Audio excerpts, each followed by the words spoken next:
The crisis-hit island nation of Sri Lanka is on the edge. Just hours after the curfew was lifted, thousands of protesters hit the streets of Colombo. The country is witnessing one of the largest anti-government marches. Anger among the people has been rising for months, and today it has reached its peak.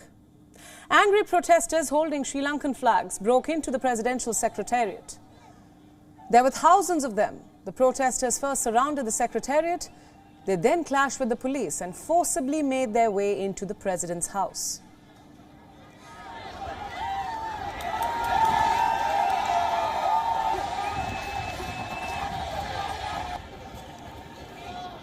The Sri Lankan police fired tear gas and water cannons at protesters attempting to block them but failed to do so.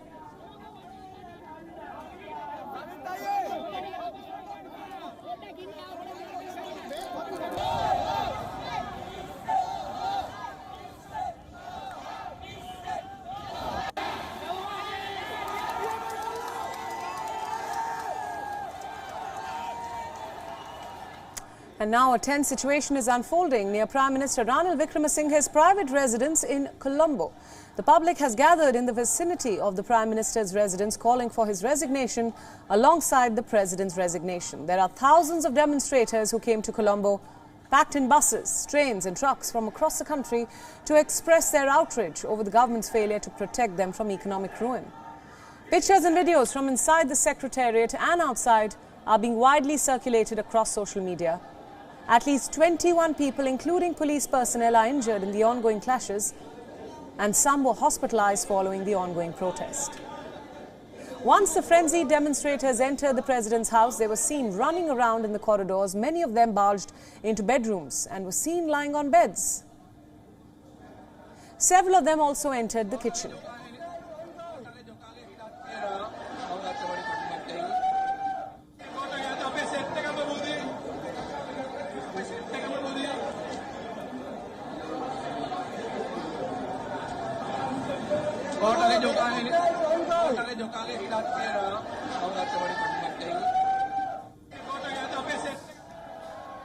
They did not stop there. Hundreds were seen in and around the swimming pool in the premises, some even diving into the pool.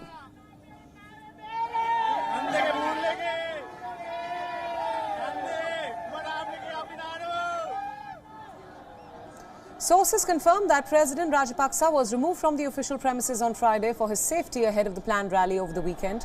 Among several viral videos on social media, there is one from Colombo port which allegedly shows the president's luggage hurriedly being packed into a Sri Lankan Navy ship at the port.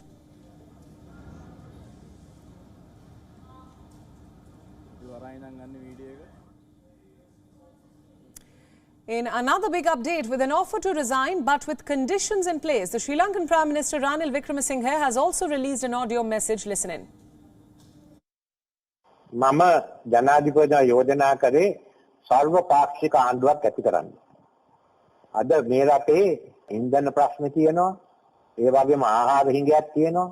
මේ සඳහා ආහාර වැඩසටහනේ ප්‍රධානීය ලංකාවට එනවා. IMF සංවිධානයේ සමග වැදගත් කරුණු කීපයක් සාකච්ඡා කරන්න තියෙනවා. ඒ නිසා මේ ආණ්ඩුව ඉවත් වුණාම වෙන ආණ්ඩුවක් එවලෙම අපි පත් කරන්න උවමනයි. රටේ ආණ්ඩු පාලනයක් නැතුව ආණ්ඩුවක් නැතුව මේ අවස්ථාවේදී ගෙනියන එක වැරද්දක්. ඉතින් මේ ආණ්ඩුව මම යලිත් කියනවා මේ ආණ්ඩුව ඉවත් වෙනකොට තව අලුත් ආණ්ඩුවක් තියෙන්න ඕනේ. Now, for more on-ground updates, our correspondent Dasuni Athara sent us this report from the capital Colombo, where all this is happening. Take a look. It has been a dramatic day here in Sri Lanka. A mass protest that started off as peaceful later on developed into protesters infiltrating one of the most highly guarded locations here in the country. That included that of the President's office, the Presidential Secretariat, along with the President's official residence, which resulted in President Gotabaya Rajapaksa fleeing these locations, and his whereabouts as of right now remain unknown. That's not all. Following these protests, President Gotabaya Rajapaksa did agree to concede to any decision that is put forward by the party leaders and the political leaders of Sri Lanka. putting his fate quite literally in the hands of his MPs and the parliament. That's not all. Prime Minister Ranil Wickremesinghe has also now expressed his intention to resign, provided that a new government will take over the second this government steps down. Sri Lanka's political landscape will change quite drastically in the coming days here in Sri Lanka, which has been grappling with an acute economic crisis as well. Reporting for WION World is one from the main protest site here in Colombo. I'm Dasumya Kauda. For more analysis, we are now being joined by Shihar Anis from Colombo. He is a consultant editor at Economy Next.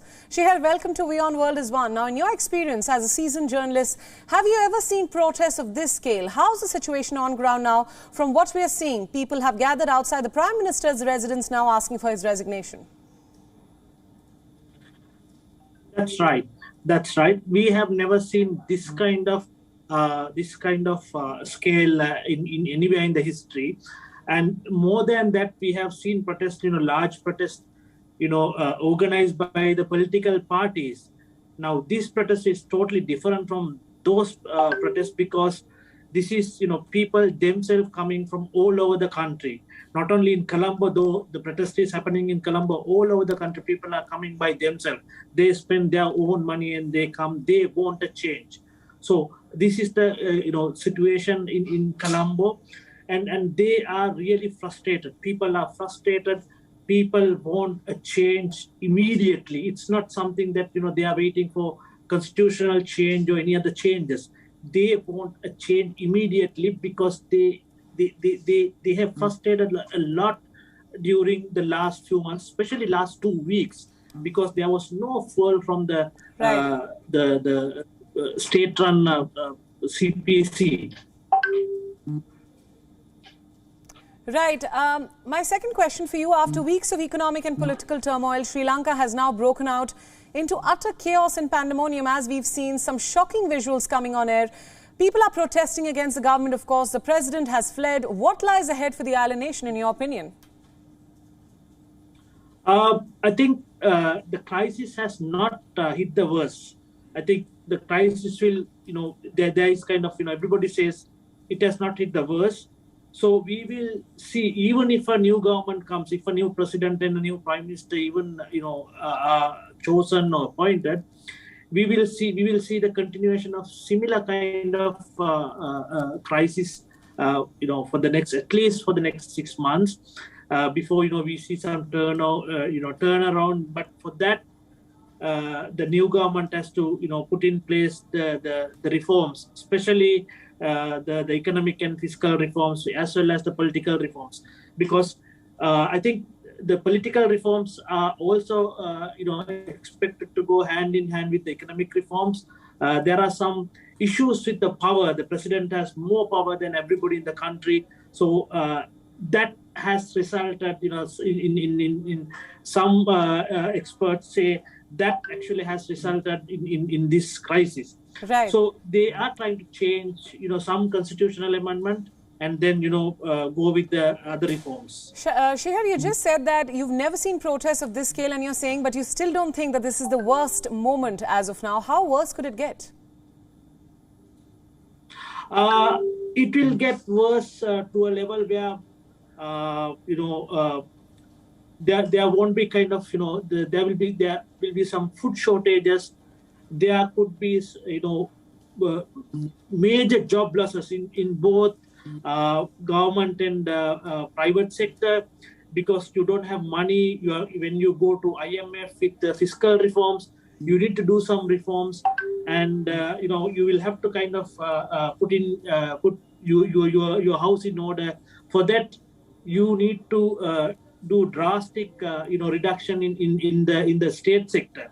Right. In the state sector, we have seen 1.5 million employees, whereas you can only accommodate 600 to 700,000 employees, right? So when you try to kind of reform all this, there will be utter chaos. Some more protest, I believe, unless the government comes up with a plan to kind of look after individuals, like the people who are being affected by these kind of reforms, plus the poor and vulnerable people. Right.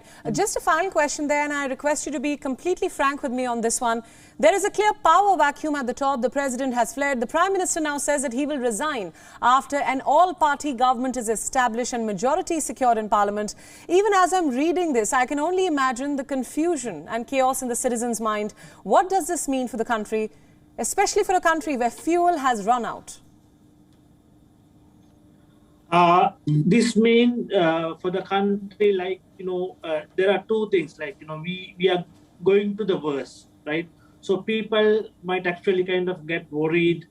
They might, feel depression. They might, feel like, they want to go out of the country and live somewhere else.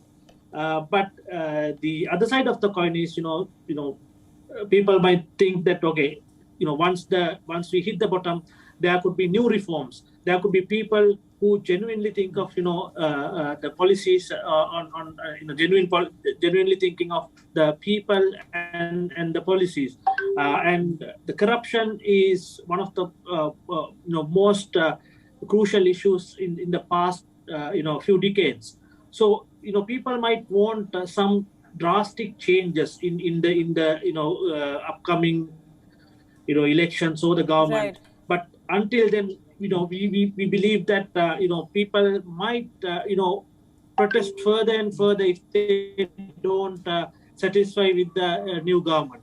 Absolutely. Shia, thank you so much for all your inputs, and thanks for being so frank with us on WION World is One. We'll continue to track this story, of course.